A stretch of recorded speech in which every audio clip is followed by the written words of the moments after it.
supported by the National Rifle Association. I worked with them to craft a bill. This was during the Clinton administration, where I voted against the gun ban, voted against the assault weapons ban, voted 100% with the NRA, and this was a piece of legislation that was crafted that they endorsed, they supported, and worked with me to make sure that we would not have something far worse pass. And so sometimes you have to pass something that can get enough votes to be able to satisfy folks that they won't pass something that's much worse. And so that's what you have to do to make sure that rights aren't taken away. I've been a strong, again, lifetime A+ record with the NRA, worked with them. They came to me repeatedly when I was in the Senate to help them and sponsor legislation and work toward making sure and assuring gun rights. Contrast that with Congressman Paul, and one of the most important things that we did in protecting the Second Amendment, and I provided a leadership role on it, was the gun manufacturers' liability bill. There were a lot of lawyers out there who were trying to sue gun manufacturers and hold them liable for anybody who was harmed as a result of the gun properly functioning. And we went forward and passed, with the NRA's backing, a bill that put a ban on those types of lawsuits. If that ban had not been passed, if that gun manufacturer's liability bill, removing them from liability from that, had that not been passed, there would have been no gun industry in this country, and there would have de facto been no Second Amendment right. Congressman Paul voted against that bill. And that's a very big difference between someone who actually works with the gun Second Amendment groups for legislation that can protect that right, and someone who says they're for Second Amendment and has attacked me on my Second Amendment issues, which you just referred to. And here's a man that would have wiped out the Second Amendment if his vote would have been carried the day. Congressman Paul. Hardly would that wipe out the Second Amendment. But the jurisdiction is obviously with the state. Even when tort law is involved with medical malpractice, which is a real problem. Now, our governor worked on, and our state has done a little bit on medical liability. I think that's the way it should be handled. You don't have national tort law. That's not part of the process. That should be at the state level. So to argue the case that does away with the Second Amendment, when I'm the one that offers all the legislation to repeal the gun bans that have been going on, automatic rifles, everything else. I mean, I've introduced legislation like that. So that's a bit of an overstretch to say that I've done away with the Second Amendment. No, I need to respond to that, because the fact is, if we did not have a national liability bill, then people would have been able to go to states like, say, Massachusetts or New York and sue gun manufacturers where they would not pass a gun liability bill. So unless you have a national standard to protect manufacturers of guns, you would create the opportunity for the elimination of guns being manufactured in this country and de facto elimination of the right to bear arms. Well, this is where our Constitution disappears. It's nibbled away. So, well, I can give up on this, and therefore I'll give that, and so eventually there's nothing left. But no, tort law should be a state of function. Speaker Gingrich, a super PAC supporting Governor Romney is running an ad here citing a pro-life group's charge that you voted for a bill in Congress co-sponsored by Nancy Pelosi that supported China's one-child policy. And they say that means you provided government funding for abortion, but you oppose abortion. What's your response to that charge? Well, this is typical of what both Senator Santorum and I have complained about with Governor Romney's super PAC, over which he apparently has no influence, which makes you wonder how much influence he'd have if he were president.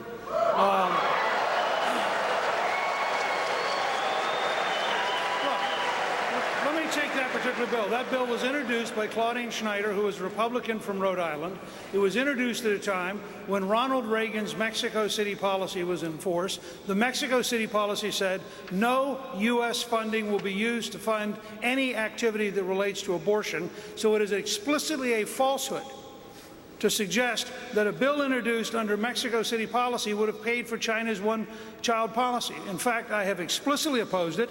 I have a 98.6% national right-to-life voting record in 20 years, and the only vote we disagreed on was welfare reform, which had nothing to do with abortion. So I think it is an absurdity, and it would be nice if Governor Romney would exercise leadership on his former staff and his major donors to take falsehoods off the air. Governor Romney.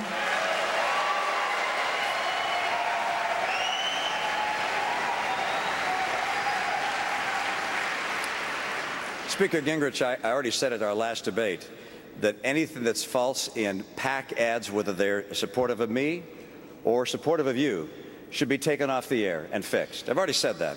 Now, I can't call these people and direct them to do that, as you know, because that would violate federal law. Is that correct? Absolutely. All right. So I can't do what you just asked me to do, but I can tell them publicly as I can here. If there's anything that's inaccurate in any ads that support me, I hope they take it off and don't run it. But if we're talking about super PAC ads that are inaccurate, Mr. Speaker, you have a super PAC ad and that attacks me. Now, just hold on. That attacks me. It's probably the biggest hoax since Bigfoot. The people who've looked at it have said that this ad is entirely false.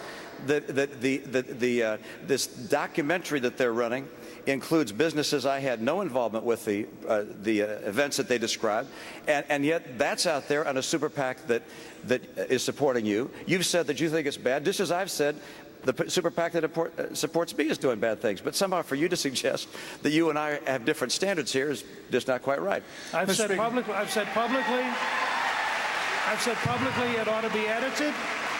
I've said publicly it ought to be edited, and I believe, in fact, the head of that group has actually submitted to your campaign a set of questions to make sure that they edit it accurately and put only the correct facts in. So I think it should be edited, and I would be delighted if you would agree that the ad that was just referred to is false, and people who see the Romney ad attacking me, or the Romney Super PAC ad attacking me on that particular issue, should know in advance it's false and shouldn't be run. Yeah, me too. Kelly. Yeah. Governor Perry. We all would like to have super PACs disappear, to tell you the truth. Wouldn't it be nice if people could give what they'd like to campaigns, and campaigns could run their own ads and take responsibility for them? But you know what? This campaign isn't about ads, it's about issues.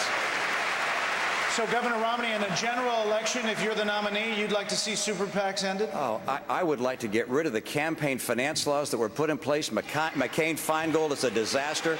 Get rid of it. Let people make contributions they want to make to campaigns. Let campaigns then take responsibility for their own words and not have this strange situation where we have people out there who support us, who run ads we don't like. We'd like to take off the air. We think are outrageous, and yet they're out there supporting us. And by law, we're not allowed to talk to them. I haven't spoken with any of the people that are involved with my super PAC in months.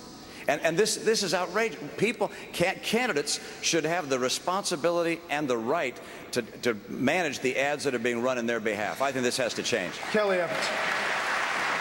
Governor Perry, you advocate placing more troops and bigger walls along the nation's southern border to stop illegal immigration. But border crossings are at a 40-year low. Illegal immigration overall is down substantially, and the U.S. has other pressing infrastructure and defense needs. Governor, wouldn't we be better off not spending any more money on border patrols and walls? Let me tell you, the reason that those crossings are at 40-year lows is because the economy of the United States is probably at a 40-year low, and the President of the United States needs to change. That's the reason. As the governor of the second largest state and the state with the longest border, I've spent 11 years dealing with this issue. And the idea that Americans don't want us to spend the money to secure that border is just flat out false. We're going to secure the border with Mexico.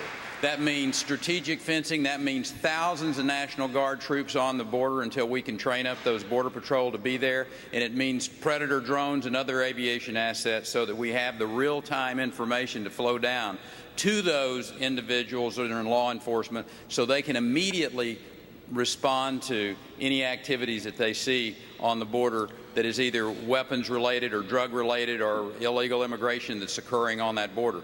Americans want that border secure. The issue isn't about how much is it going to cost. The issue is when are you going to get it done? And when I'm the President of the United States, that border will be locked down and it will be secure by 1 year from the time I take my hand off the Bible.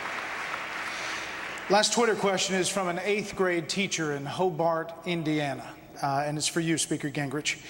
At Mr. Whiteman, has No Child Left Behind been a success or a failure? If latter, what needs to be done to change it? I think it's clearly a failure. I think it has led teachers to be forced into a bureaucratic system of teaching to the test. I find virtually no teacher who likes it. It is grossly disproportionate. You end up with first-generation immigrants who don't speak very good English being tested against a national standard, and a perfectly good school looks bad even though it's doing a great job because there's no measurement that's reasonable. The correct answer is to radically reduce the Department of Education, cut out all federal regulations, return the money and the power back home to the states. But I would say to the states, it would be good for them to shrink their departments of education and return the power back to the local county boards, and then let parents and teachers and students get back to learning.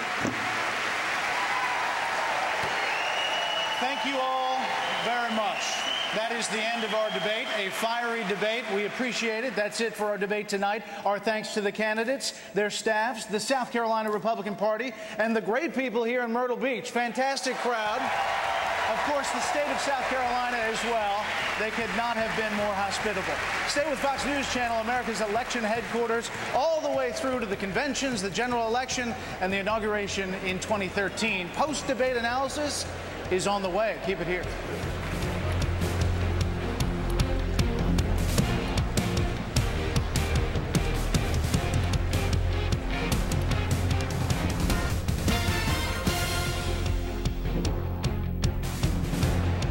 All right, as we're back here in Myrtle Beach, let's go to John Roberts with an update on how the Twitter audience thought the candidates fared tonight. Hi, John. Hey, good evening to you, Brett. Yeah, we've been asking people who have been watching to tweet into Twitter either a hashtag that says answer when a candidate answers a question or hashtag dodge if they think that they dodge it. Let's take a look, first of all, on the economy. Okay. Newt Gingrich doing fairly well on the economy. Most people thought that he was answering the questions. Mitt Romney below the line, though, with a dodge as we go through Santorum, Perry, and Ron Paul. They're all above the line, giving fairly good answers, at least satisfactory answers on the economy. Let's switch now to another topic here as we're looking at foreign policy. Newt Gingrich did very well on foreign policy. Mitt Romney, as you can see, below the line. I've got to tell you, he spent most of the night below the line. Rick Santorum seen as giving good answers, as well as Rick Perry. And Ron Paul, we've got to tell you, Ron Paul spent the entire night in the good answer section.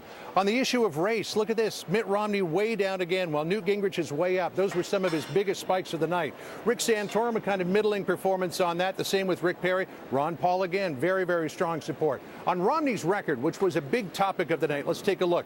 Gingrich below the line. That was his talking about Bain Capital right off the beginning with Brett's first question. Mitt Romney spent the entire night below the line on that. Santorum as well as Perry. Ron Paul, again, seen as the only one giving real straight answers on some of these topics. Let's drill down on Mitt Romney himself. On his record, the green is people who thought he gave a good answer. The red, people who thought that he dodged the question. Again, the majority is below the line. Same thing with the economy, race. Foreign policy, though, he was fairly even on that because he did get some high marks for when he said that it was good to put a bullet in the head of Osama bin Laden. And looking here at Newt Gingrich, Romney's record, he was a little more of a dodge than he was a good answer. The economy getting good points, race getting very good points, foreign policy pretty much the same thing. That's the way it came out tonight. Brett? John, very interesting from Twitter. Now let's get some final thoughts from tonight's panelists. Jerry, let's start with you. Your thoughts on the debate? Well, look, I think you saw very aggressive Rick Santorum and Newt Gingrich on either side of Mitt Romney, which is kind of what we expected. I thought it was interesting that the line of attack that I think didn't really work for Speaker Gingrich was the Bain Capital one that he's been writing. He kind of moved beyond that and tried to work up the crowd in other ways and succeeded. I thought Rick Santorum was sort of right at Mitt Romney's grill right away, and that probably tells you how he stands in this race right now. But I thought that Mitt Romney made a couple of good responses at the end, and particularly when he took on the whole super PAC idea. You know, it's sort of hanging over this whole race, and he said what I think everybody on the stage wanted to say, which is, geez, can we just get out of this mess? But they don't know how to get out of the super PAC mess. They all have to live with it right now. Juan, there were heated moments, but there were also some really substantive moments on a lot of different issues. Well, you know what I was struck by, Brett, was we had a real debate tonight. We had a real debate right from the start when you asked them about the Governor Romney's record on Bain, because you saw right away when we got to the idea of Senator Santorum accusing him of lies and hypocrisy and all the rest, then you saw Romney then respond, Santorum respond, Gingrich got involved there.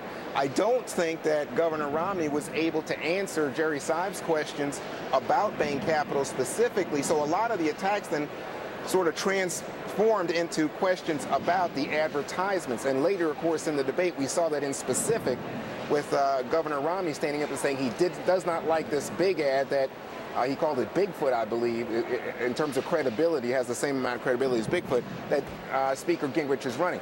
If there was news tonight coming out of the